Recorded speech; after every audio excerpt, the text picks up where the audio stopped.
दोस्तों, स्वागत है आपका हमारे चैनल आर.के. वर्मा में गंगाराम पटेल और बुलाकी राम की मजेदार कहानी।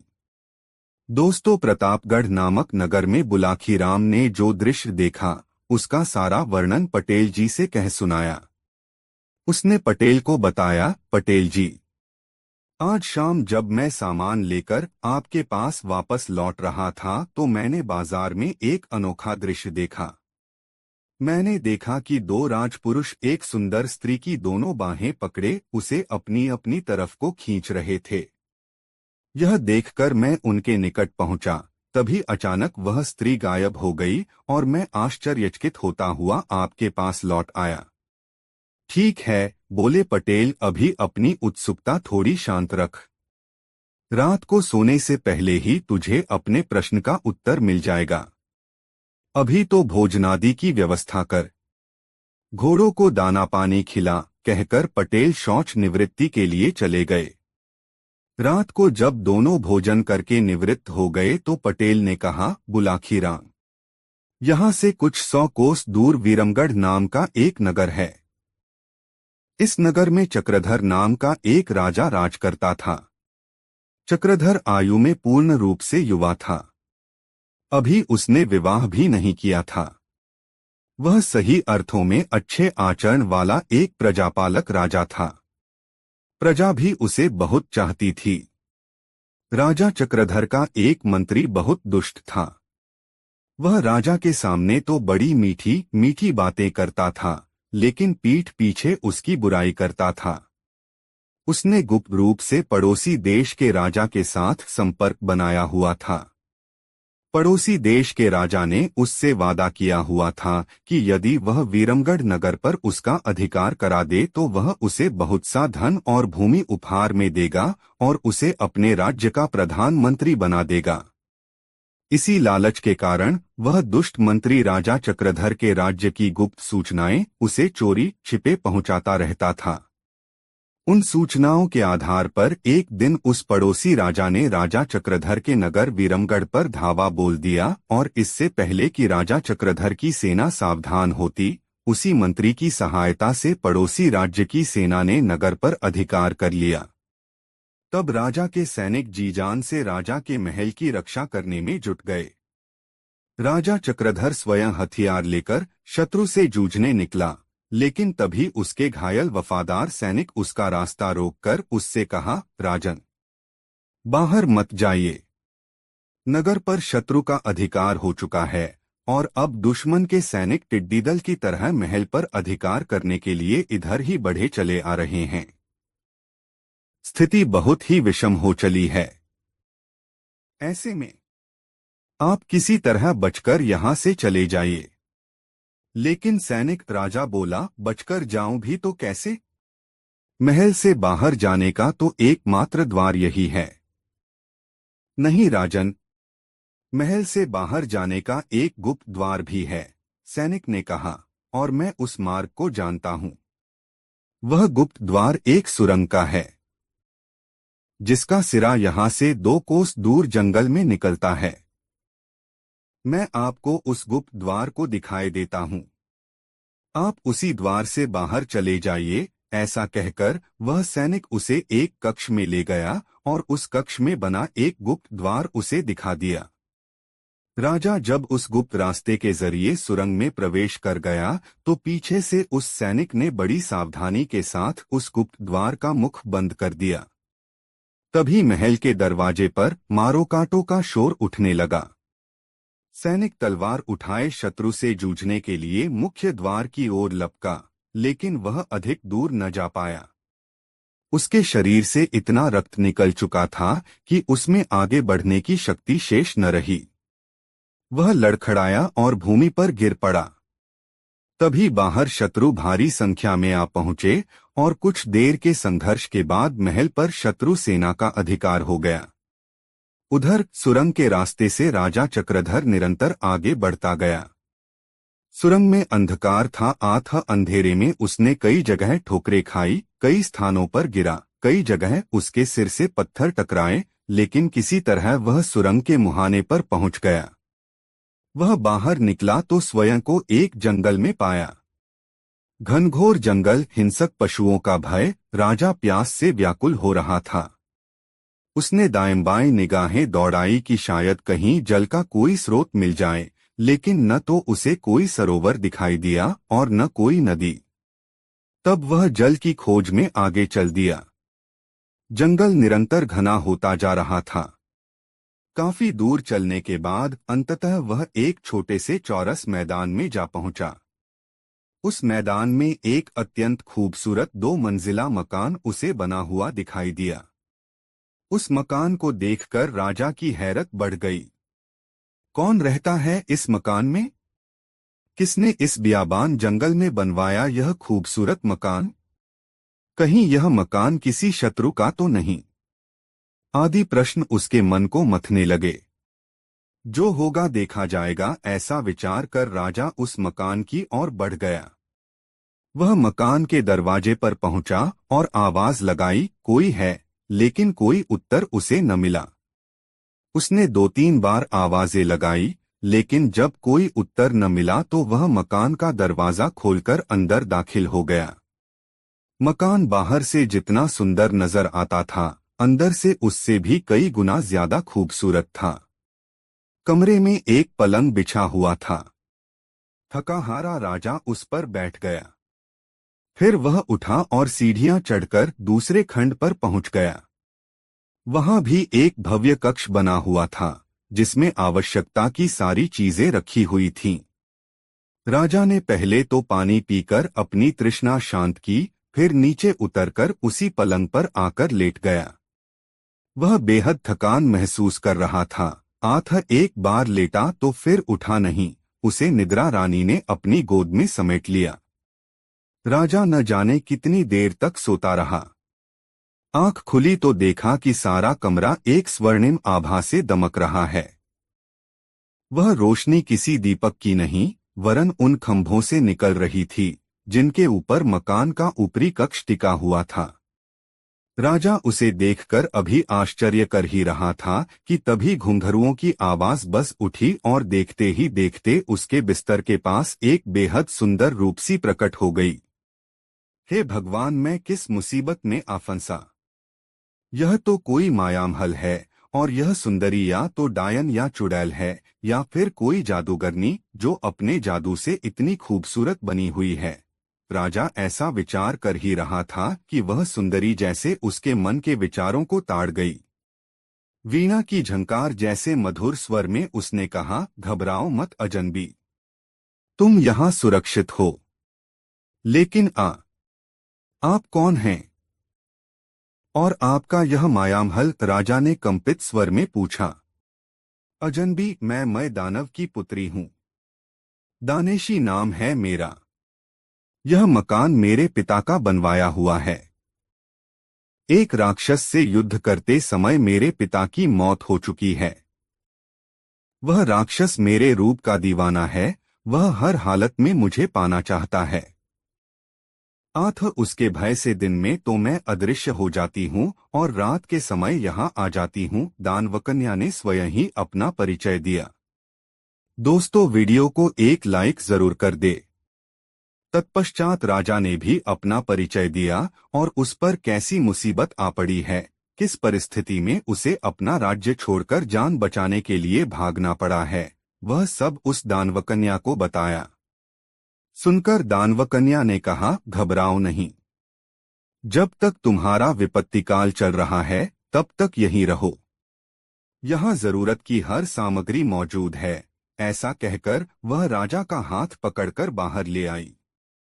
उस चौरस मैदान की ओर उसने कोई मंत्र बुदबुदाते हुए हाथ से कोई संकेत किया। देखते ही देखते पूरा मैदान किसी भव्य राजमहल में परिवर्तित हो गया।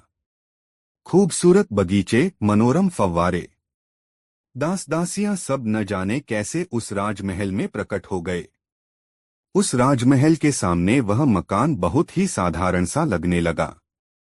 दानेशी उसके हाथ में हाथ डालकर पुनः उसे अंदर ले आई और बड़े प्रेम से उसे पलंग पर बिठाकर बोली, राजन, आपको भूख लगी होगी, पहले भोजन कर लीजिए। बातें तो बाद में होती रहेंगी। ऐसा कहकर दानेशी ने ताली बजाई। ताली बजाते ही न जाने कैसे उस कमरे में भोजन की थालियां लिए अनेक सेविकाएं प्रकट हो गईं। दानेशी ने तब राजा चक्रधर को बड़े प्यार से अपने हाथों से खाना खिलाया। भोजन बहुत स्वादिष्ट था। यद्यपि यह स्वयं राजा था और उसके राजमहल में भी भोजन की बहुत अच्छी व्यवस्था रहती थी, तथापि आज जैसा भोजन उसने न खाया था वह तो इसके आगे कूड़ा था। इतनी कहानी सुनाकर पटेल ने थोड़ा विराम लिया। हुक्के का एक जोरदार कश खींचा और धुआं बुलाखीराम की ओर उछाल दिया। अरे, यह क्या कह रहे हो पटेल जी? धुआं दूसरी ओर फेंको, बुलाखी चिल्लाया। मुझे खांसी उठ आएगी। पटेल मुस्कराए और बोले, मैं यह जानने की कोशिश कर रहा था कि कहीं तू सो तो नहीं गया। अंधेरे में दिखाई तो कुछ दे नहीं रहा। कुछ देर पहले तक तू हुंकारा भर रहा था, पर अब वह भी बंद कर दिया है, इसलिए मुझे तुझे सचेत करना पड़ा। खैर, यह बता कैसी लग रही है यह कहानी? बहुत ही अच्छी, बेहद दिलचस्प, बुलाखी बोला। आप कहानी जारी रखिए। बुलाखी। राजा चक्रधर और दानेशी का प्रेम प्रसंग काफी लंबा है। तो मैं तुझे संक्षिप्त में बताता हूँ कि वहां रहते रहते दोनों में प्यार हो गया। फिर एक दिन अग्नि को साक्षी मानकर दोनों ने विवाह कर लिया और दोनों पति पत्नी के रूप में वहां रहने लगे। बुलाखी। जैसा कि मानव स्वभाव है, हर मानव अपने जीवन में विविधता चाहता है। एकरसता उसे बोर कर देती है। यही कुछ राजा चक्रधर के साथ हुआ। महीनों तक एक ही स्थान पर रहते हुए वह उकताने लगा। तो एक दिन अपनी पत्नी दानेशी से कहा, प्रिय, तुम्हें तो तंत्र मंत्र विद्या का ज्ञान है। जब चाहे रूप बदलकर अथवा अदृश्य रूप में जहां भी चाहती हो चली जाती हो, किंतु मैं ठहरा एक साधारण मानव। मैं इस निर्जन स्थान में एक ही जगह रहते रहते बहुत उकताहट महसूस करता हूँ। मेरी इच्छा है कि कुछ दिनों के लिए हम निकट के किसी बड़े नगर चलें, साधारण व्यक्तियों की तरह वहां रहें, नए नए लोगों से मिलें, उनके जीवन के विषय में जानें, वार्तालाप के जरिए कुछ उनसे नई बातें सीखें, कुछ अपनी बात उन्हें सिखाएं। कहो, क्या विचार है इस विषय में तुम्हारा? मुझे तो कोई एतराज नहीं है, किंतु तुम पर कोई संकट न आ जाए, दानेशी ने आशंका जताई। कोई संकट नहीं आएगा, और फिर आया भी तो वीरतापूर्वक उसका भी मुकाबला कर लेंगे।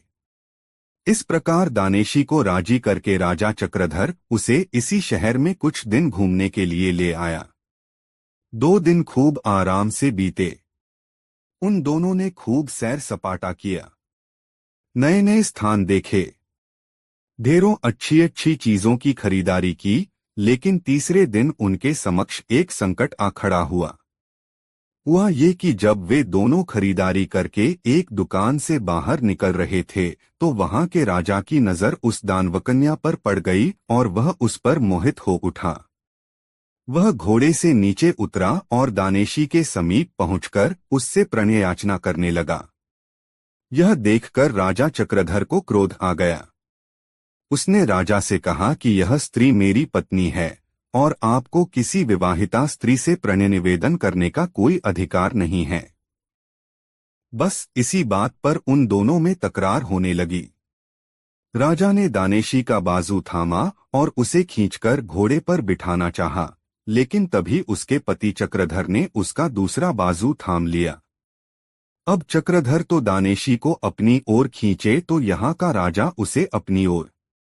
दानेशी की स्थिति विषम हो गई। तब उसने अपने तंत्र मंत्र बल का उपयोग किया और देखते ही देखते अदृश्य हो गई। कहानी का समापन कर गंगाराम पटेल ने कहा, कुछ समझे बुलाखीराम? आज तुमने जो दृश्य देखा था वह उसी समय का था।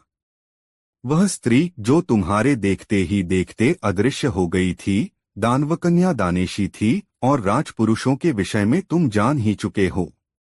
इसलिए खेल खत्म और पैसा हजम। अब लंबी तान कर सो। सुबह उठकर फिर यात्रा करनी है।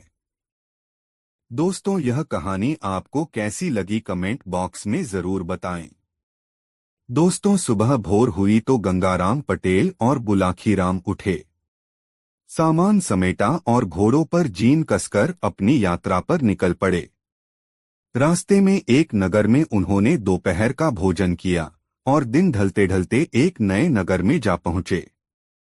वहां वे एक धर्मशाला में ठहर गए। नित्य की तरह बुलाखी भोजन का सामान खरीदने के लिए चला गया। वहां उसने लौटती बार जो दृश्य देखा, वह उसका रहस्य जानने को बेचैन हो उठा। भोजन आदि से निवृत्त होकर जब गंगाराम बिस्तर पर पहुंचकर हुक्का गुड़गुड़ाने लगे, तब उसने पटेल के पैर दबाते हुए उनसे कहा, पटेल जी, अब तो आप भोजनादि से निवृत्त हो चुके हैं। क्या अब मैं अपनी वह बात कहूं जो आज बाजार से लौटते समय मैंने देखी है? हाँ हाँ भाई, अवश्य कहो, पटेल विनोद भरे स्वर में बोले। तुम्हारी इस शर्त को मानकर ही तो मैं तुम्हें साथ लाया हूं। मुझे मालूम है कि मैंने तुम्हारी शंका का समाधान न किया तो सवेरा होते ही तुम मेरा साथ छोड़कर वापस लौट जाओगे। आथ अपनी बात अवश्य कहो। पटेल जी, आज जब मैं बाजार से सामान खरीदकर वापस लौट रहा था तो मैंने एक दुकान के बाहर भीड़ जुटी हुई देखी। यह देख मैं भी यह जानने के लिए वहां ठहर गया कि देखूं माजरा क्या है, किस कारण यह भीड़ खड़ी है। मैंने देखा कि एक वैश्य की दुकान के नीचे एक 12-13 वर्षीय लड़के की लाश पड़ी हुई है। लाश के समीप ही उस लड़के के माँ बाप बैठे सिसक रहे थे। तभी एक व्यक्ति वहां पहुंचा। उसमें और वैश्य में कुछ वार्तालाप हुआ। फिर उस व्यक्ति ने लड़के के पिता से किसी बात की शपथ लेने के लिए कहा। लड़के के पिता ने जैसे ही शपथ ली कि मृत लड़का जीवित होकर खड़ा हो गया। यह देखकर मेरी हैरत का ठिकाना न रहा। मैं तत्काल वहां से चलकर आपके पास पहुंचा। बस तभी से मेरे पेट में इस बात का रहस्य जानने के लिए मरोड़े उठ रही थीं, किंतु मुझे यह भी मालूम था कि आप बिस्तर में जाने से पहले कुछ बताएंगे नहीं, इसलिए खामोश ही रहा। अब आप मुझे उस रहस्य के बारे में बतलाइए। सुनो बुलाखीराम, पटेल बोले, यहाँ से कुछ कोसों के फासले पर एक गांव है किशनपुर। उस गांव में रेवती रमन नाम का एक गरीब ब्राह्मण निवास करता था। उसकी पत्नी का नाम शीला था। नाम के अनुकूल उसकी पत्नी बहुत ही शील स्वभाव की थी। ब्राह्मण भी बहुत नेक और अच्छे आचरण वाला था। उनका एक बेटा भी था, जिसकी आयु तब 10 वर्ष की हो चुकी थी। उसका नाम था चंद्रदेव। रेवती रमन नाम का वह ब्राह्मण बहुत गरीब था। उसके पास जमीन भी ज्यादा नहीं थी। उस जमीन से जो भी अनाज पैदा होता, उसी के सहारे उनका निर्वाह होता था। अपनी आर्थिक स्थिति से तंग आकर एक दिन उसने अपनी पत्नी से कहा, सुनो शीला, यहाँ गांव में रहकर निर्वाह करना दिन प्रतिदिन मुश्किल होता जा रहा है। आठ मैंने निश्चय किया है कि 1-2 दिन में यह गांव छोड़कर किसी बड़े नगर को चल पड़ेंगे। बड़े शहरों में काम की कोई कमी नहीं होती। ईश्वर ने चाहा तो हम वहां किसी की नौकरी कर लेंगे और आराम से जीवन व्यतीत करेंगे। कुछ सालों बाद जब हमारे पास कुछ धन इकट्ठा हो जाएगा तो हम वापस लौट आएंगे और उस धन से कोई कारोबार कर लेंगे। इस तरह आसानी से हमारे जीवन का निर्वाह हो जाएगा। अब बताओ, तुम्हारी क्या राय है इस विषय में? मेरी राय तो वही है जो आपकी है, रेवती की पत्नी ने कहा। जैसा आपको उचित लगे आप वैसा ही कीजिए। मैं आपके साथ हूँ। इस प्रकार विचार करके रेवती अपनी पत्नी और पुत्र को साथ लेकर शहर के लिए चल पड़ा। शहर में पहुंचकर रेवती रमन ने एक वैश्य के यहाँ नौकरी कर ली। उसकी पत्नी ने भी एक महाजन के यहाँ खाना बनाने की नौकरी कर ली। इस तरह से उनका निर्वाह ठीक ढंग से होने लगा। रेवती रमन मेहनती आदमी था। 1 साल बाद उसका काम देखकर वैश्य ने उसकी तनख्वाह बढ़ा दी। इस तरह से वह अपने परिवार का भरण पोषण करने के पश्चात कुछ धन भविष्य के लिए बचाने लगा। 3 साल के बाद उन दोनों की कमाई से 5,000 रुपए इकट्ठे हो गए। तब दोनों ने अपनी अपनी नौकरी छोड़ दी और अपने गांव लौट पड़े। शाम के समय वे इसी नगर में पहुंचे। उन्होंने रात्रि विश्राम के लिए किसी उपयुक्त जगह की जानकारी चाही। सामने उसी वैश्य की दुकान थी जिसे तुम देखकर आए हो। आथा रेवतीरमण उसी के पास पहुंचा और बोला, सेठ जी, मैं यहाँ परदेशी हूँ। मेरे साथ मेरा परिवार भी है। मैं रात्रि विश्राम के लिए किसी उपयुक्त जगह की तलाश में हूँ। क्या आप मुझे कोई ऐसा स्थान बता सकते हैं जहां हम सुरक्षित रह सकें? कोई जोखिम की चीज तो नहीं है तुम्हारे पास? मेरा मतलब है रुपया पैसा।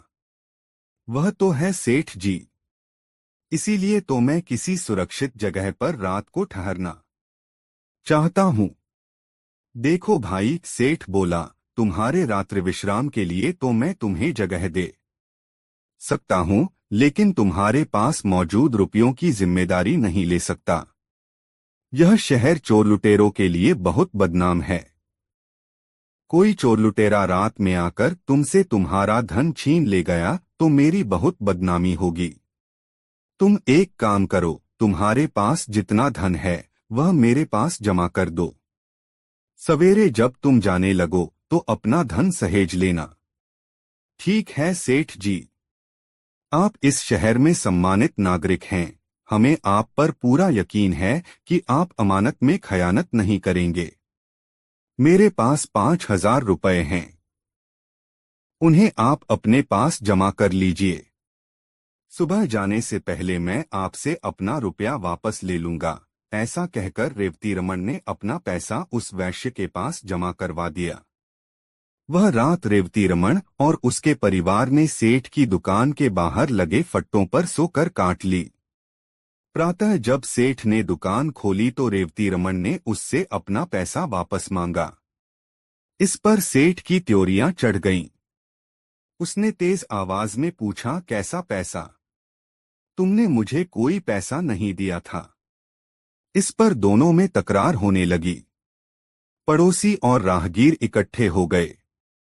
सेठ के पड़ोसियों ने तब उनका विवाद खत्म करने के लिए रेवतीरमण से कहा, देखो भाई, तुम कहते हो कल रात तुमने इनके पास 5,000 रुपए जमा कराए थे, जबकि ये सेठ इस बात से साफ इनकार कर रहा है। अब कौन सच्चा है और कौन झूठा, इसका फैसला तो शपथ लेकर ही किया जा सकता है। क्या तुम अपने इकलौते बेटे की कसम खाकर यह बात कह सकते हो कि तुमने रात इस सेठ के पास 5,000 रुपए जमा कराए थे? बिल्कुल कह सकता हूँ। रेवतीरमण बोला, जो बात सच है उसके लिए मैं कैसी भी शपथ लेने को तैयार हूँ। क्यों सेठ, क्या तुम्हें भी यह बात मंजूर है? बिल्कुल मंजूर है, सेठ बोला। न्यायकर्ताओं ने तब रेवतीरमण से उसके बेटे के सिर पर हाथ रखकर यह कसम खाने के लिए कहा कि यदि उसकी शपथ झूठी है तो तत्काल उसके बेटे की मृत्यु हो जाए। बुलाकी पटेल ने आगे कहा, किस्मत का खेल देखो। जैसे ही रेवतीरमण ने अपने बेटे चंद्रदेव के सिर पर हाथ रखकर यह शपथ ली कि तत्काल उसके बेटे की मौत हो गई। झूठा होते हुए भी उस सेठ के चेहरे पर विजय के भाव झलक उठे। रेवती और उसकी पत्नी सन्न रह गए। वहां उपस्थित भीड़ और न्यायकर्ताओं ने रेवती को बहुत लानत मलामतें दी क्योंकि वह झूठा साबित हो गया था। रेवती की हालत ऐसी हो गई जैसे भरे बाजार में उसे किसी ने नंगा कर दिया हो। पति पत्नी दोनों ही सिसक रहे थे और भीड़ उनका मजाक उड़ा रही थी, उन पर फप्तियां कस रही थी। तभी उस भीड़ में से निकलकर एक आदमी रेवतीरमण के पास पहुंचा। उसने उससे कहा, देखो दोस्त, असली माजरा क्या है, तुम मुझे सच्ची बात बताओ। क्या वाकई तुमने इस सेठ को 5,000 रुपए जमा करने के लिए दिए थे? रेवतीरमण बोला, यह बात मैं कई बार दोहरा चुका हूं, लेकिन किसी को यकीन ही नहीं हो रहा। उल्टा सभी लोग मुझे ही बेईमान करार दे रहे हैं। तब एक बार तुम मेरे सामने अपने लड़के की शपथ लेकर यह बात दोबारा कहो कि मेरी बात बिल्कुल सही है।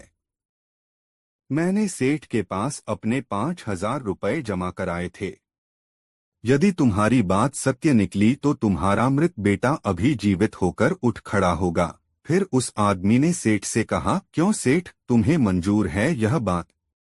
बिल्कुल मंजूर है। भला मुझे क्या एतराज हो सकता है, लेकिन यह आदमी झूठा है। इसका झूठ साबित भी हो चुका है। बेटे की शपथ लेने के बाद इसने झूठ बोला, इसलिए तो इसके बेटे की मौत हो गई है। बेशक वह व्यक्ति बोला, पर अगर इस बार शपथ लेने के बाद इसका बेटा जीवित हो जाए, उस सूरत में तुम्हें इसे 5 नहीं 10,000 रुपए वापस करने होंगे। बोलो मंजूर है? कहा तो है, मुझे इसका चैलेंज मंजूर है, सेठ ने कह दिया। उस व्यक्ति के कहने पर रेवतीरमण ने अपने मृत बेटे की शपथ लेकर अपनी बात दोहरा दी। शपथ लेते ही एक चमत्कार हो गया।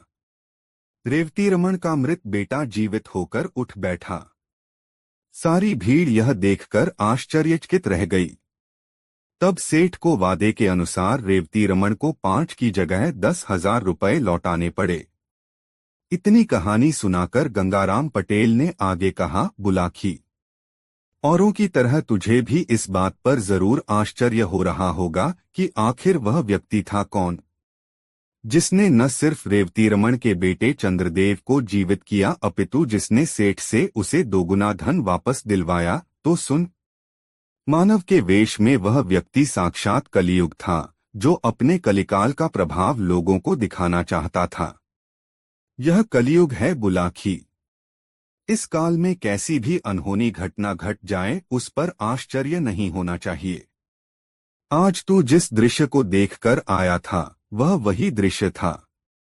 उम्मीद है अब तेरी जिज्ञासा शांत हो गई होगी। आथा अब मुझे भी सोने दे और खुद भी सो रहा है। कल प्रातः फिर से काशी यात्रा के लिए चलना है। कहकर पटेल ने आंखें मूंद लीं और निद्रारानी की गोद में समा गए। करवट बदलकर बुलाखी नाई भी सो गया। दोस्तों, यह कहानी आपको कैसी लगी कमेंट में जरूर बताएं। दोस्तों, गंगाराम पटेल और बुलाखीराम नाई काशी नगरी में पहुंच गए। वहां उन्होंने ठहरने के लिए एक धर्मशाला को चुना और दोनों उसी धर्मशाला में ठहर गए। धर्मशाला में और भी बहुत से यात्री ठहरे हुए थे। गंगाराम पटेल ने बुलाखी को तो पैसे देकर अपने तथा घोड़ों के खाने का सामान लाने के लिए भेज दिया और स्वयं उन यात्रियों से बातें करने लगे। बुलाखी जब सामान लेकर लौटा तो उसने पटेल को बताया कि शहर में मैंने आज एक अनोखी घटना देखी है। तब पटेल ने उसे आश्वस्त किया कि खाने से निवृत्त होकर जब दोनों आराम से बैठ जाएंगे तो अपनी देखी हुई घटना मुझे सुनाना, मैं तुम्हारे प्रश्न का समाधान कर दूंगा। चुनाचे जब वे दोनों भोजन कर चुके और बुलाखी ने उनके लिए हुक्का भरकर रख दिया तो हुक्के से कश खींचकर पटेल ने बुलाखी से कहा, हाँ तो भाई बुलाखीराम, अब बता कि तूने आज शहर में कौन सी अनोखी घटना देखी है। पटेल जी, आज जब मैं बाजार से अपने और आपके लिए आटा, दाल और घी तथा घोड़ों के लिए दाना रातिब लेकर लौट रहा था तो राह भूलकर एक चौराहे पर जा निकला। वहां पर मैंने देखा कि वहां यहाँ का राजा और उसके साथ और भी बहुत से आदमी मौजूद थे। पास ही में एक भट्ठी पर एक बहुत बड़े कड़ाह में तेल खौल रहा था। तभी राजा के सामने 2 पुरुष और एक स्त्री को उपस्थित किया गया। उन दोनों पुरुषों का दावा था कि ये स्त्री उसकी पत्नी है। कहने का अर्थ यह है कि दोनों पुरुष उस स्त्री पर अपना अपना दावा पेश कर रहे थे। तब राजा ने निर्णय दिया कि तुम में से जो भी पुरुष इस तेल से भरे खौलते कड़ाह में स्नान कर सही सलामत बाहर निकल आएगा, उसी को यह स्त्री दे दी जाएगी। पटेल जी, राजा की यह बात सुनकर उनमें से एक आदमी तो निराश होकर मुंह लटकाकर एक ओर को खड़ा हो गया, जबकि दूसरे आदमी ने अपना जांघिया उतारकर खौलते कड़ाह में छलांग लगा दी। आश्चर्य की बात यह है कि उस खौलते तेल में स्नान करने पर भी उस आदमी का बाल बांका न हुआ और वह सही सलामत कड़ाह से बाहर निकल आया और राजा को उसका वादा याद दिलाया। इस पर राजा ने उस आदमी को तो गिरफ्तार करा लिया और वह स्त्री उस आदमी को दे दी जो तेल में स्नान करने के नाम पर निराश होकर खड़ा हो गया था। अब आप इस रहस्य का वेधन कीजिए कि वादे के अनुसार राजा ने वह स्त्री उस प्रतियोगिता में विजयी व्यक्ति को न देकर दूसरे व्यक्ति को क्यों दे दी। यह सुनकर पटेल बोले, बुलाखी, इस रहस्य को जानने से पहले यह सुन कि वे दोनों आदमी कौन थे, तभी सारी बातें तुझे आराम से समझ में आएंगी। यहाँ से काफी दूर के फासले पर किशनगढ़ नाम का एक बहुत बड़ा नगर है। वहाँ के राजा का नाम वीरेंद्र सिंह था। राजा वीरेंद्र का एक पुत्र था जिसका नाम गजेंद्रपाल सिंह था। गजेंद्रपाल का जैसा नाम था वैसा ही वह शक्तिशाली भी था। आए दिन वह आखेट करने के लिए वनों में जाता रहता था। एक दिन राजकुमार आखेट करने के लिए वन में गया तो लौटते समय बड़ी भयानक आंधी में घिर गया। आंधी के कारण वह अपना कार्य भूल गया और एक दूसरे रास्ते पर चल पड़ा। राजकुमार को अपनी इस भूल का पता तब चला जब वह अपने नगर में पहुंचने के स्थान पर एक अन्य नगर में पहुंच गया। राजकुमार ने जब उस नगर के निवासियों से उस स्थान की जानकारी चाही तो उन्होंने बताया कि वह इस समय कामरूप राज्य में है, जो एक बड़े देश चीन के बिल्कुल निकट है। यह जानकर राजकुमार को भारी आश्चर्य हुआ। कामरूप तो उसके राज्य से बहुत दूर था। इतनी जल्दी वह कामरूप में कैसे आ पहुंचा? लेकिन फिर उस भयंकर आंधी की याद हो आई। आंधी इतनी तेज थी कि कुछ कदम के फासले पर भी उसे कुछ दिखाई न देता था। हो सकता है वह उसी आंधी में उड़कर यहाँ तक आ पहुंचा हो। कुछ भी हो, अब तो उसे इस स्थिति का सामना करना ही पड़ेगा। ऐसा विचार कर उसने मन में धैर्य धारण किया और नगर में घूमने लगा। यहाँ एक और भी परेशानी उसके सामने आ खड़ी हुई। इस नगर के अधिकांश निवासी यहाँ की स्थानीय भाषा बोलते थे, जो राजकुमार की समझ में नहीं आती थी, लेकिन कुछ दिनों तक वहाँ रहकर राजकुमार ने उनकी भाषा सीख ली और वह टूटी फूटी स्थानीय भाषा में वार्तालाप करने लगा। एक दिन जब वह शहर में घूम रहा था तो उसने एक जगह दो व्यक्तियों को आपस में लड़ते देखा। दोनों के हाथों में लंबे लंबे चाकू थे और वे एक दूसरे के बार को बचाकर दूसरे पर हमला करने की कोशिश कर रहे थे। वहां बहुत से तमाशबीन भी खड़े थे।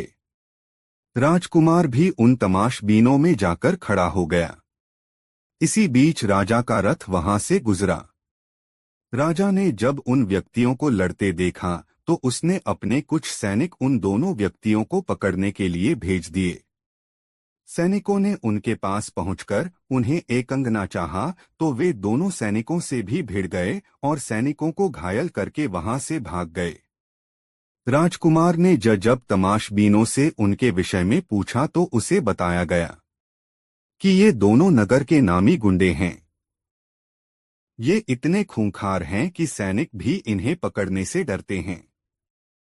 फिर जाने पर यह दोनों तत्काल सैनिकों पर धावा बोल देते हैं।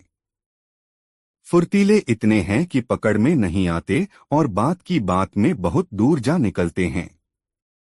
यह सुनकर राजकुमार उस नगर के राजा के पास पहुंचा और उससे कहा, राजन, यदि आप आदेश दें तो मैं उन दोनों गुंडों को पकड़कर आपके सामने प्रस्तुत कर सकता हूं। यह सुनकर राजा ने गौर से उसकी ओर देखा और बोला, कोई परदेशी मालूम होते हो, तभी ऐसा दावा कर रहे हो? हाँ राजन, राजकुमार ने कहा, परदेशी तो जरूर हूं, किंतु मेरा दावा झूठा नहीं है। मैं अपनी बात को सत्य करके दिखला सकता हूं। तब फिर हमारा आदेश है कि उन्हें पकड़कर हमारे समाने ले आओ। यदि तुम ऐसा कर सके तो हम तुम्हें पुरस्कारों से लाद देंगे। आदेश मिलने की देर थी कि राजकुमार विद्युत गति से उस ओर दौड़ पड़ा जिधर वे दोनों गुंडे सैनिकों को घायल कर अपने चाकू चमकाते हुए भाग निकले थे। राजकुमार को मल्ल विद्या का अच्छा ज्ञान था। उसके गुरु ने उसे ऐसे ऐसे दांवपेच सिखा रखे थे कि वह 100 आदमियों पर भी भारी पड़ सकता था। बात की बात में वह उन गुंडों के पास पहुंचा और हुंकार भरते हुए गुंडों से भिड़ गया। बड़ी चपलता से पहले तो उसने उन दोनों के चाकू छीने, फिर उन्हें लात घूंसों और मुक्कों पर रख लिया। कुछ ही देर में दोनों गुंडों के कसबल ढीले हो गए। किसी चूहे की भांति उनकी गरदने पकड़े उन्हें साथ लेकर राजकुमार राजा के पास लौट आया और दोनों गुंडे राजा के सैनिकों के हवाले कर दिए। राजकुमार का ऐसा पराक्रम देखकर वहां का राजा बहुत खुश हुआ। वह राजकुमार को अपने महल में ले आया। वहां उसने राजकुमार की बहुत खातिर की और फिर उसका परिचय पूछा। राजकुमार ने जब उसे यह बताया कि वह भी एक राजा का बेटा है, तब तो राजा को और भी खुशी हुई। वह अपनी बेटी के विवाह के लिए बहुत चिंतित रहता था। उसकी इच्छा थी कि उसकी बेटी का विवाह किसी ऐसे नौजवान के साथ हो जो बुद्धि और पौरुष दोनों में ही बेमिसाल हो। उसे ये दोनों गुण इस युवक में नजर आए। एक दिन राजा शिकार करने के लिए निकला। अपने साथ वह राजकुमार गजेंद्रपाल सिंह को भी ले गया। जंगल में एक सिंहों का समूह उन्हें नजर आया। राजा ने सिंह का शिकार करने की इच्छा से अपना घोड़ा उन्हीं सिंहों के समूह की ओर दौड़ा दिया। राजकुमार भी कहाँ पीछे रहने वाला था। शिकार करना तो उसका प्रिय शौक था, अतः वह भी भाला और तलवार लेकर राजा के पीछे पीछे अपने घोड़े को दौड़ाता हुआ चल पड़ा। राजा को घोड़ा दौड़ाते हुए अपनी तरफ आते देखकर सिंहों का समूह चौकन्ना होकर खड़ा हो गया। उनमें से जो दुर्बल सिंह थे वह तो पीछे मुड़कर भाग लिए, लेकिन जो बलवान सिंह थे वे मुकाबला करने को तत्पर हो गए। राजा ने निशाना बांधकर अपना भाला एक सिंह पर चलाया। निशाना चूक गया। भाला सिंह के शरीर को छूता हुआ भूमि में जा गड़ा।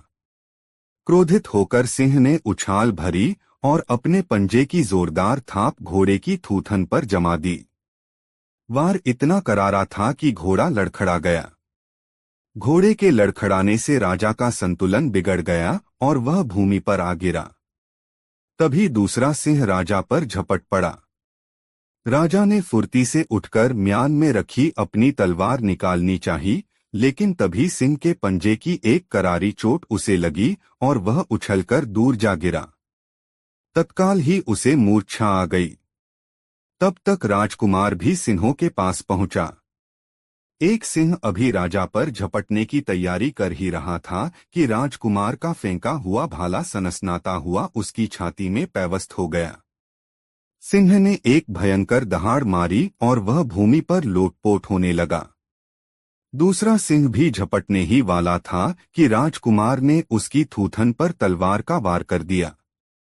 सिंहों की थूथन उनकी सबसे संवेदनशील जगह होती है, अतः थूथन पर वार होते ही सिंह एकदम घबराकर पीछे हट गया। एक बार उसने अपने साथी सिंह को भूमि में लोटपोट होते देखा और फिर भयभीत होकर घनी झाड़ियों की ओर दौड़ लगा दी। राजकुमार गजेंद्रपाल घोड़े से उतरा। घोड़े की पीठ पर मौजूद छागल से पानी निकाला और राजा के मुंह पर पानी के छींटे मारे। जल के छींटे लगने से राजा को होश आ गया और वह उठकर बैठ गया। उसने कृतज्ञता भरी दृष्टि राजकुमार पर डाली। राजकुमार बोला, उठिए राजन, आज आपने शेर का शिकार कर लिया है।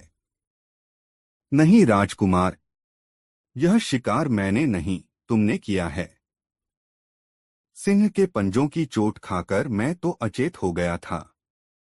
तभी तुम्हारा फेंका हुआ भाला सिंह की छाती फाड़ता उसकी छाती के आर पार निकल गया। आज तुमने मेरी जान बचाई है। महल पहुंचकर मैं तुम्हारे इस उपकार का पुरस्कार तुम्हें अवश्य दूंगा।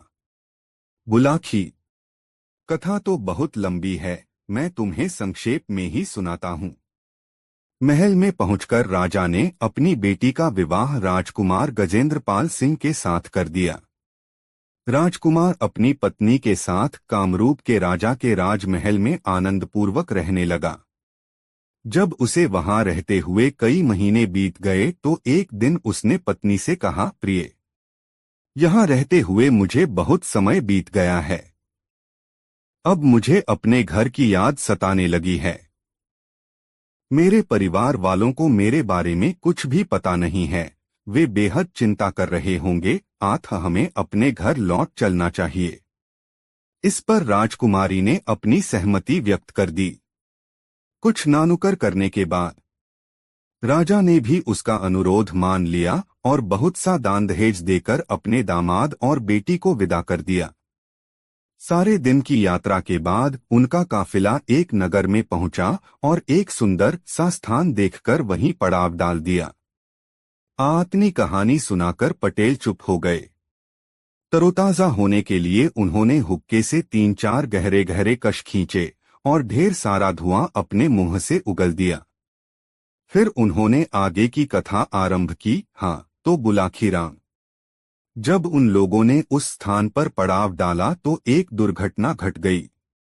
उस स्थान पर एक प्रेत का निवास था। उसने कामरूप की राजकुमारी राजकुमार गजेंद्रपाल सिंह की पत्नी को देखा तो वह उस पर मोहित हो गया। तब उस प्रेत ने राजकुमार गजेंद्रपाल का वेश बनाया और राजकुमार और राजकुमारी के खेमे में पहुंच गया। उसने राजकुमार से कहा कि यह स्त्री तो मेरी पत्नी है, मैं इसे लेकर जाऊंगा। राजकुमार ने कहा कि यह तुम्हारी पत्नी कैसे हो सकती है?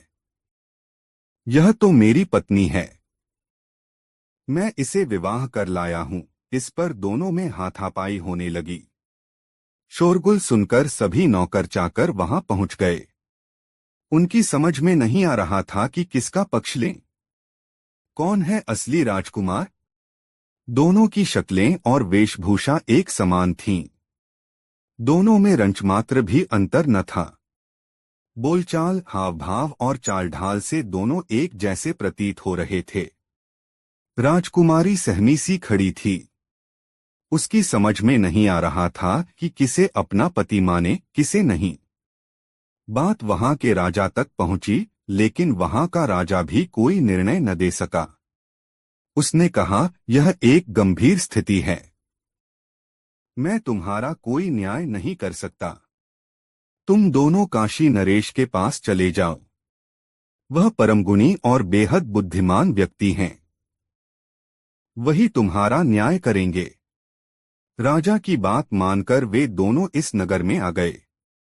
यहाँ के राजा ने जब उनके विवाद के विषय में सुना तो अपने बुद्धि बल से उसने फौरन जान लिया कि उन दोनों में से कोई एक अवश्य ही कोई अशरीरी व्यक्ति है, जिसने दूसरे प्रतियोगी का रूप धारण कर लिया है। तब उसने एक भट्ठी तैयार करवाकर एक बड़े से कड़ाह में तेल उबलवाया और उन दोनों से कहा कि तुम में से जो भी प्रतियोगी इस खौलते कड़ाह में स्नान कर सही सलामत निकल आएगा, यह स्त्री उसी को दे दी जाएगी। राजा की यह बात सुनकर बेचारा गजेंद्रपाल सिंह तो निराश होकर एक ओर खड़ा हो गया, लेकिन अशरीर प्रेत फौरन ऐसा करने को तैयार हो गया। आगे की कहानी तुझे मालूम ही है। राजा ने उस राजकुमारी को उसके असली पति के हवाले कर दिया और राजकुमार का वेश धारण किए उस अशरीरी प्रेत को सैनिकों के हवाले कर दिया। यह है सारी कहानी जो तू शाम को देख कर आया है। तो क्या राजा उस प्रेत को जेल में बंद रख सकेगा? सारी कहानी सुनकर बुलाखी ने शंका व्यक्त की। यह तो भविष्य की बात है बुलाखी। वैसे यह नगरी भगवान शिव की नगरी है। यहाँ एक से बढ़कर एक अनेक तंत्र मंत्र के ज्ञाता हैं। उस पिशाच की तो बात ही क्या, यहाँ तो यमराज को भी तंत्रपाश में बांधने की शक्ति रखने वाले अनेक विद्याधर मौजूद हैं। यहाँ का राजा बहुत बुद्धिमान है। वह इस प्रेत को ऐसे ही नहीं जाने देगा। वह इसका जरूर तगड़ा इंतजाम कर देगा, जिससे कि वह प्रेत फिर किसी को परेशान न कर सके। और अब तेरी हर शंका का समाधान हो गया है, इसलिए अब आंख मूंद कर सो रहो। सुबह उठकर पहले गंगा जी में गोता लगाएंगे, फिर भोजनादि से निवृत्त होकर इस पवित्र नगरी के प्रसिद्ध स्थानों को देखेंगे। भगवान विश्वनाथ के दर्शन करेंगे और स्वयं को धन्य मानेंगे। तब अगला दिन कैसे बीतेगा, इसकी सुखद कल्पना करता हुआ बुलाकी राम सो गया। गंगाराम पटेल भी निद्रा देवी की गोद में समा गए। दोस्तों, यह मजेदार कहानी आपको कैसी लगी कमेंट में हमें जरूर बताएं और वीडियो को एक लाइक जरूर करें।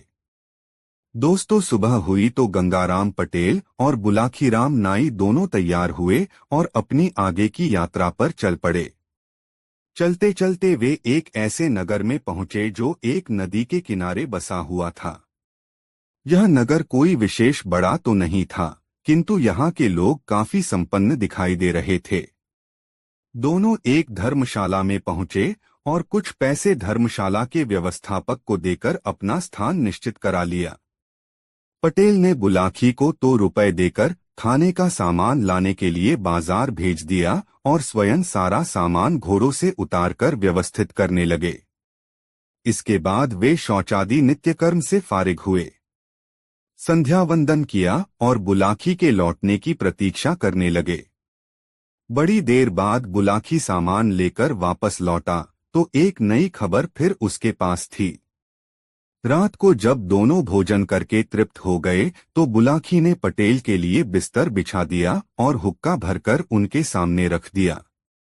पटेल ने हुक्के से तंबाकू के कुछ कश खींचे। धुआं बाहर उगला और बुलाकी से बोले, बुलाकी राम, क्या बात है, आज तू कुछ चुप चुप सा बैठा है? क्या इस नगर के बाजार में आज तुझे कोई विचित्र बात नजर नहीं आई? आई है पटेल जी, आई है, बुलाकी बोला, पर मैं सोच रहा था कि पहले आप हुक्के के कश लगाकर कुछ तरोताजा हो लें, तभी मैं अपनी बात कहूं। पटेल हंसे, बोले, मैं तो हमेशा ही तरोताजा रहता हूं बुलाकी। अब तू अपनी बात कह कि आज इस नगर के बाजार में तुझे कौन सी विचित्र बात दिखाई दी? पटेल जी, बुलाकी ने बताना शुरू किया, आज शाम जब मैं भोजन का सामान खरीदकर वापस लौट रहा था तो बाजार में एक मकान के सामने मैंने एक अजूबा दृश्य देखा। एक बहुत ही सुंदर स्त्री एक चौकी पर बैठी जल रही थी। उसके शरीर से आग की ऊंची ऊंची लपटें निकल रही थीं, फिर भी वह स्त्री न तो किसी को सहायता के लिए पुकार रही थी और न उस पर उस आग का ही कोई असर हो रहा था। वह बस यूं ही आंखें मूंदे चुपचाप आग की लपटों में घिरी बैठी थी।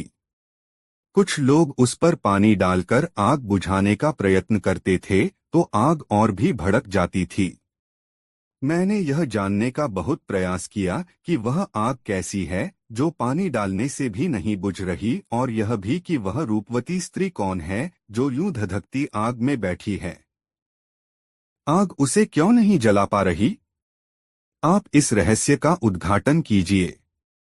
बुलाकी के मुंह से सारी घटना सुनकर पटेल जी मुस्कराए और बोले, बुलाकी, यह दुनिया विचित्रताओं से भरी हुई है। ईश्वर की बनाई हुई इस सृष्टि में प्रकृति के हर रहस्य का ज्ञान कर लेना नितांत दुर्लभ काम है। आज भी अनेक ज्ञानी एवं विज्ञानी उन रहस्यों को जानने के लिए प्रयासरत हैं। उनमें से कुछ को सफलता भी मिली है तो कुछ आज भी सफलता से कोसों दूर हैं। यह रहस्य भी कुछ ऐसा ही है। बुलाकी, इस नगर में धनपत नाम का एक संपन्न व्यक्ति रहता है। उसकी पत्नी का नाम रूपकुमारी है। रूपकुमारी यथा नाम तथा गुण वाली है। सुंदरता में वह लाखों में एक है। एक दिन की बात है, रूपकुमारी अपनी सहेलियों के साथ नगर से बाहर एक सरोवर में स्नान के लिए गई। सरोवर के निकट ही उसके पति धनपत का एक बहुत बड़ा बाग है, जहां अनेक किस्म के फलदार और फल न देने वाले वृक्ष लगे हुए हैं। सरोवर में स्नान करने के बाद रूपकुमारी जब अपनी सखियों सहित अपने बाग में पहुंची तो महुए के एक पेड़ के नीचे अपने गीले वस्त्रों को सुखाने के लिए डालकर बाग में भ्रमण करने लगी। घूमते घूमते वह बाग में स्थित एक बहुत पुराने बरगद के नीचे अकेली ही जा निकली। बुलाखी। बरगद के उस पुराने वृक्ष पर एक खबीस, उर्दू का एक शब्द, आमतौर पर इसे खईस भी कहा जाता है, का निवास था। यह अशरीरी प्रेतात्मा बहुत पहले से ही उस वृक्ष पर रहती थी। उसने रूपवती रूपकुमारी को देखा तो वह उस पर आसक्त हो गई और उसके शरीर में प्रवेश कर गई। कुछ समय बाद जब रूपकुमारी अपनी सहेलियों के साथ अपने घर वापस लौटी तो उसने अपने शरीर में अजीब तरह का एक परिवर्तन सा महसूस किया। उस दिन से वह अपने पति से मिलने में कतराने लगी। वह भोजन बनाती, पति को खिलाती और फिर थोड़ा बहुत स्वयं खाकर स्वयं को कमरे में बंद कर लेती। बुलाखी। रूपकुमारी की आदतों में भी बदलाव आया। पहले वह सबसे हंसती बोलती थी, अब गुमसुम रहने लगी।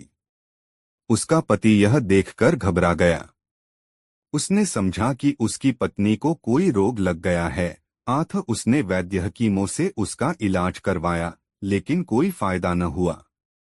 उल्टे अब वह पागलों जैसी हरकतें करने लगी। कभी अपने आप ही हंस पड़ती तो कभी बिल्कुल ही गुमसुम हो जाती। अब तो धनपत की चिंता और भी बढ़ गई। उसने अपनी पत्नी को गुनियों, ओझा और तांत्रिकों को दिखाया, लेकिन परिणाम कुछ भी न निकला। तांत्रिकों को भी उसकी पत्नी निर्दोष दिखाई दी। उन्हें उस पर किसी ऊपरी हवा के कोई लक्षण दिखाई न दिए। इस बीच एक और भी परिवर्तन रूपकुमारी में हुआ।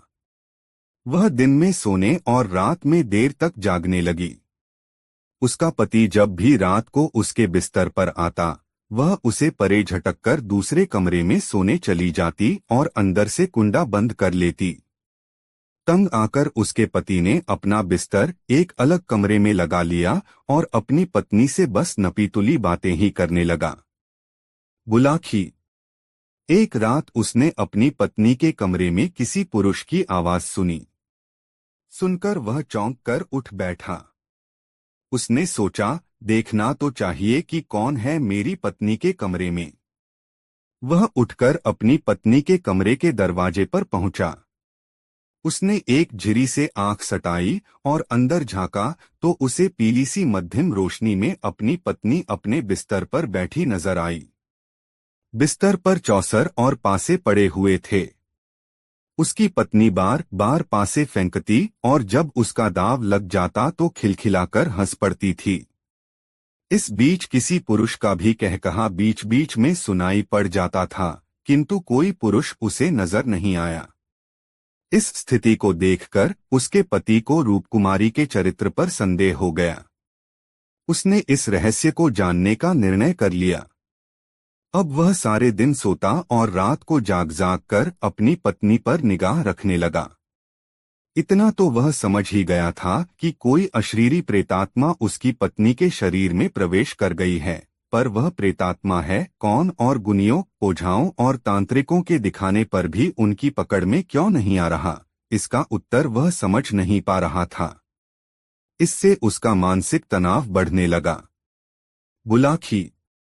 जब रूपकुमारी का पति बहुत बेजार हो गया तो उसने एक खतरनाक निर्णय ले डाला। एक शाम वह दिन ढले ही अपनी पत्नी के कमरे में छिप कर बैठ गया। वह देखना चाहता था कि उसकी पत्नी कमरा बंद करके किसके साथ बोलती बतियाती है, किसके साथ वह चौसर खेलती है। कौन है वह अशरीरी आत्मा जो उसे यह सब करने के लिए बाध्य करती है। इन्हीं सब बातों पर विचार करता हुआ वह दम साधे हुए उस कमरे में बिस्तर के नीचे छिपा बैठा रहा। अर्धरात्रि हुई तो कमरे में स्वतः ही पीले रंग का प्रकाश फैल गया। फिर किसी की आवाज कमरे में गूंजी, क्या आज चौसर नहीं खेलोगी रूपकुमारी। रूपकुमारी उस आवाज को सुनकर उठ बैठी। उसने बिस्तर पर चौसर बिछा दी। बोली, आइए विराजिए, मैं तो आपकी ही प्रतीक्षा कर रही थी। रूपकुमारी के बिस्तर के नीचे छिपे बैठे उसके पति को ऐसा महसूस हुआ कि जैसे कोई भारी वजन वाला व्यक्ति उस बिस्तर पर आ बैठा हो। फिर पासे फेंकने की आवाज आई। कभी उसकी पत्नी के खिलखिलाने की आवाज आती तो कभी किसी पुरुष का उत्साह भरा स्वर उसे सुनाई देने लगा। चारपाई के नीचे छिपे बैठे धनपत का धैर्य जवाब देने लगा। एकाएक वह चारपाई के नीचे से निकल आया और क्रोध भरी दृष्टि से अपनी पत्नी की ओर देखता हुआ बोला, क्यों री दुष्टा, कौन है यह अदृश्य व्यक्ति जिसके साथ तू चौसर खेल रही है? अपने पति के एकाएक वहां आ धमकने से रूपकुमारी के चेहरे की रंगत उड़ गई। उसने हकलाते हुए कहा, कोई भी तो नहीं है। मैं तो अकेले ही चौसर खेलकर अपना मन बहला रही थी। झूठ बोलती है तू। मैंने अभी अभी इसी पलंग पर बैठे किसी व्यक्ति का एहसास किया था। बीच बीच में उसका उत्साह से भरा स्वर भी मुझे सुनाई दिया था। आज तुझे यह रहस्य बताना ही पड़ेगा कि रात को कौन तेरे पास आता है। उत्तर में उसकी पत्नी मौन बनी रही तो उसने अपना प्रश्न दोबारा कर दिया। विवश होकर उसकी पत्नी ने कहा, अगर आप बहुत जिद कर रहे हैं तो बताए देती हूं, किंतु मेरे बताने का परिणाम भी आप सुन लीजिए। उस रहस्य को बताकर मैं कल शाम तक ही जीवित रह पाऊंगी। कल के बाद आप फिर कभी मुझे नहीं देख सकेंगे। कौन ले जाएगा तुझे? मुझे नाम बता दे उसका। मैं उसकी टांगें चीर कर रख दूंगा। धनपत दहाड़ा। उसका उत्तर सुनकर रूपकुमारी हंसी। बोली, भला किसी अशरीरी व्यक्ति को भी कोई मार सका है? अशरीरी व्यक्ति यानी कि कोई प्रेतात्मा? हाँ, रूपकुमारी बोली, वह अशरीरी ही है, पर है मेरा हितचिंतक। उसने मुझ पर न तो कभी बुरी निगाह डाली है और न कोई मेरा बुरा सोचा है। वह तो मात्र कुछ देर के लिए मेरे सामीप्य के लिए बेचैन रहता है। इसीलिए रात्रि के समय में कभी कभार मेरे साथ चौसर खेलने के लिए मेरे कमरे में आ जाता है। मुझे मूर्ख मत बनाओ मेरी रानी, धनपत ने व्यंग्य से कहा। कहीं सुना है तुमने कि कोई प्रेत किसी स्त्री पर सम्मोहित होकर एक बार उसे पकड़ ले तो वह उसे आसानी से छोड़ दे। निःसंदेह उस प्रेत ने तुम्हारे शरीर पर अधिकार करके तुम्हें अपने वश में कर लिया है। उस प्रेत का संसर्ग पाकर तुम अब पतित हो गई हो। बस बस, रूपकुमारी चिल्लाई, ऐसा लांछन मुझ पर मत लगाइए। मैं सौगंध खाकर कहती हूँ कि मैं आज भी गंगा की तरह पवित्र हूँ। वह अशरीरी खबीस मुझ पर मोहित जरूर है, किंतु उसने कभी इस तरह का कुकर्म मेरे साथ नहीं किया है। वह तो मुझे अपना मित्र मानता है, उससे अधिक और कि उसने कभी कोई इच्छा नहीं की है। मुझे विश्वास नहीं होता। धनपत बोला, क्या तुम अपनी बात साबित करने के लिए अग्नि परीक्षा दे सकती हो? बेशक, उसकी पत्नी बोली, पर मैं आपको पहले ही कह देती हूँ कि मेरी अग्नि परीक्षा लेने के बाद आप फिर मुझे देख नहीं पाएंगे। वह बाद की बात है। तुम कल शाम अपनी अग्नि परीक्षा देकर जब अपनी सत्यता सिद्ध कर दोगी तो मैं एक खबीस से तो क्या, ऐसे सैकड़ों खबीसों से टखनी जाऊंगा, पर पहले तुम्हारी सत्यता पर तो मुझे यकीन आए। धनपत ने कहा। बुलाखी। अगले दिन धनपत अपनी पत्नी को घर से बाहर ले आया।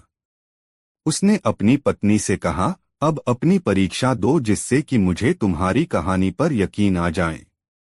उसकी पत्नी ने कुछ नहीं कहा। वह एक चौकी उठा लाई और उस पर आकर बैठ गई। अपनी दोनों आंखें उसने बंद कर लीं और होठों ही होठों में कुछ बुदबुदाने लगी। उसके ऐसा करते ही चौकी के चारों ओर अपने आप ही अग्नि की लपटें निकलने लगीं। अग्नि ने उसे चारों ओर से घेर लिया। यह स्थिति देखकर उसका पति धनपत घबरा गया। वह घर के अंदर की ओर भागा और जल से भरा घड़ा लाकर उसे अपनी पत्नी के ऊपर उलट दिया। लेकिन अग्नि बुझी नहीं, उल्टे जल का स्पर्श पाकर और भी भड़क गई। यह देखकर बाहर आने जाने वाले राहगीर भी ठहर गए और वे भी जल लाकर उस अग्नि पर डालने लगे। अग्नि फिर भी नहीं बुझी। इस बीच रूपरानी आंखें नीचे अग्नि के दायरे में बैठी होठों में कोई मंत्र बुदबुदाती रही।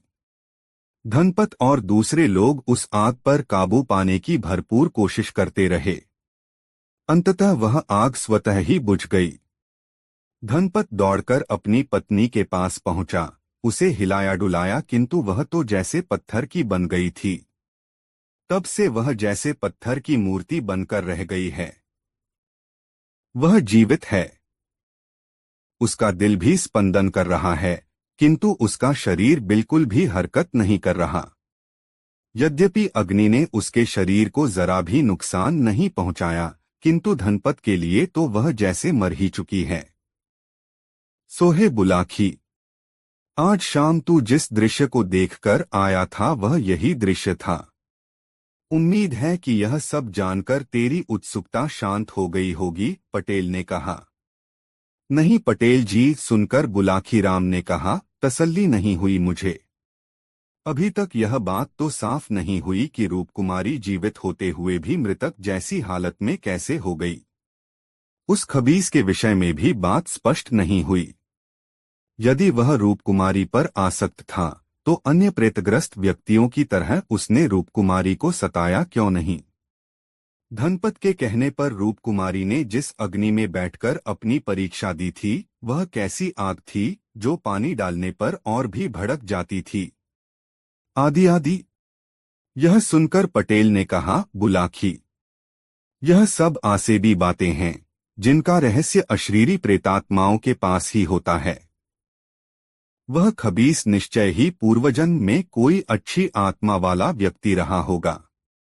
वह रूपकुमारी पर मोहित तो अवश्य हुआ, किंतु शायद उसके प्रेम में वासना नहीं अपितु स्नेह का, वात्सल्य का भाव था। वह रहस्यमय आग भी शायद उसी के द्वारा पैदा की गई थी। अब तू ये भी पूछेगा कि रूपकुमारी का क्या होगा।